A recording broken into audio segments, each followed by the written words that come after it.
Bonjour à toutes et bonjour à tous, bienvenue dans une nouvelle vidéo. Avant de la poursuivre, je vous invite à vous abonner à ma chaîne et à cliquer sur l'icône en forme de cloche pour être averti des prochaines vidéos.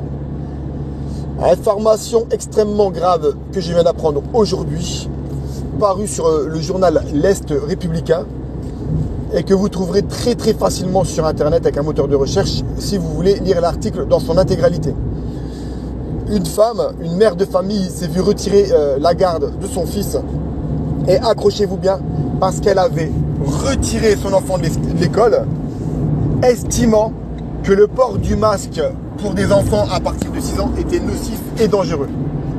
Et lorsque vous lisez l'article, vous vous posez des questions.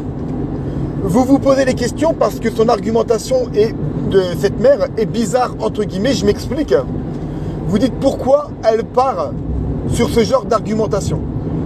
En bref, ce qu'elle dit, comment pouvez-vous dire que je tiens des propos complotistes quand je dis que le port du masque pour un enfant est dangereux, que ce soit pour la santé psychique, physique, dans le cadre d'un apprentissage. Et comment pouvez-vous dire que je tiens des propos complotistes sur telle et telle chose? Donc, c'est une question qu'il faut se poser. Pourquoi cette femme serait-elle partie dans une argumentation en employant les termes complotistes, en se défendant d'être complotiste, si elle n'avait pas été accusée de porter des propos comme ça? Donc aujourd'hui, c'est devenu un délit passible du retrait de vos enfants. Donc bien évidemment, eux, ils disent qu'elle a enfreint les règles en retirant son enfant de l'école. Ils ne spécifient absolument pas si elle a envoyé un courrier pour faire l'école à la maison, etc., etc. Encore une fois, quand bien même, on n'a pas à retirer la garde d'une mère, de son enfant à une mère, parce que elle ne met pas son enfant à l'école. Et vous vous rendez compte du traumatisme de l'enfant.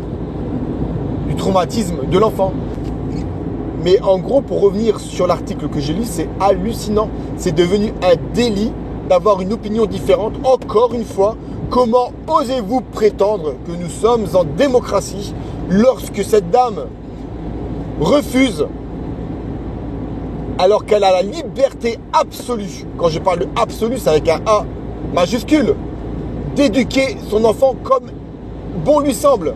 C'est dans la Déclaration des droits de l'homme. On dit que la France est le pays des droits de l'homme. C'est faux. La France est le pays de la Déclaration des droits de l'homme. C'est complètement différent. C'est qu'on peut très bien écrire la Déclaration des droits de l'homme, mais ne pas appliquer les droits de l'homme. Donc c'est une nuance à prendre et qui est extrêmement importante. Donc la France n'est pas le pays des droits de l'homme. La France est le pays de la Déclaration des droits de l'homme, ce qui est complètement différent. Donc aujourd'hui, et ça va bien avec les décrets qui ont été passés, avoir des avis différents qui, entre guillemets, seraient nocifs pour la sûreté de l'État et passés, ont été votés.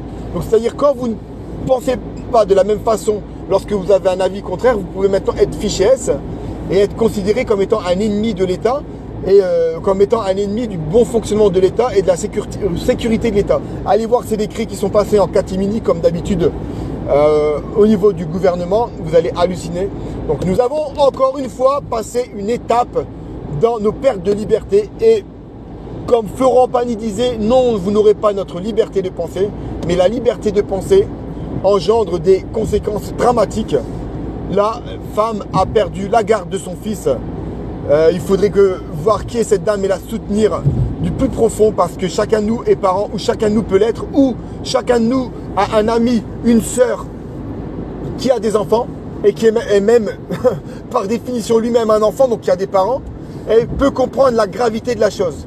N'hésitez pas à partager cette vidéo, je vous en prie, partagez les vidéos, réveillez le peuple, il est grand temps qu'on se réveille car ce qui est en train d'arriver est historique et nous avons atteint un point de non-retour. Donc j'aimerais que les personnes me fassent mentir, j'aimerais que le peuple me fasse mentir, j'aimerais tant qu'il me fasse mentir et qu'il monte dans les tours, qu'il se fasse entendre. Partagez cette vidéo, merci.